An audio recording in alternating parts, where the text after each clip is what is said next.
ওই আমি সান্ডা খাই মুরগির আন্ডা ইচ্ছিরে লাগছে বহুত ঠান্ডা।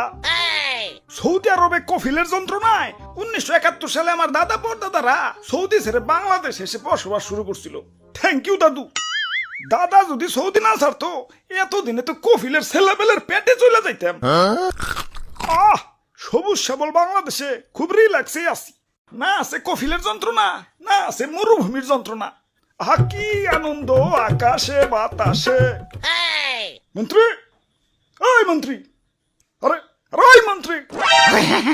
জি জি হুজুর। সারাদিন টিকটক দেখ লইব, রাত সবার কাম করবো কেঠা? তোমার জেঠা? আরে হুজুর দেখেন না, নেট দুনিয়া তো পুরাই ঠান্ডাময়। আপনি তো পুরাই ভাইরাল হয়ে গেছেন। নেটে ঢুকলেই খালি আপনার ছবি। কি কো তাই নাকি? কিরে ফোন দিল কারা? হ্যালো, কে? ও সময় টিভি, ইন্টারভিউ দিতে হইব। বাহ ভালোই তো। আচ্ছা ঠিক আছে। আবার কারা? হ্যালো, কে? নিউজ 420 কি? আপনার চ্যানেলও ইন্টারভিউ দিতে হইব? আচ্ছা আচ্ছা ঠিক আছে। হ্যালো, না না না ইন্টারভিউ দিতে পারব না, ব্যস্ত আছি।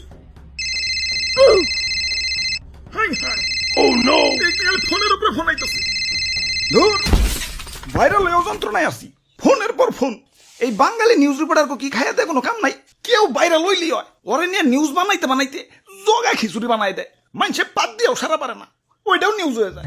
সবাই খালি নিউজ রিপোর্টাররা না, ইউটিউবাররাও। তাই ভাইরাল হয়ে ভালোই লাগতাছে। নিজের পুরো মেগাস্টার ফিল হইতাছে।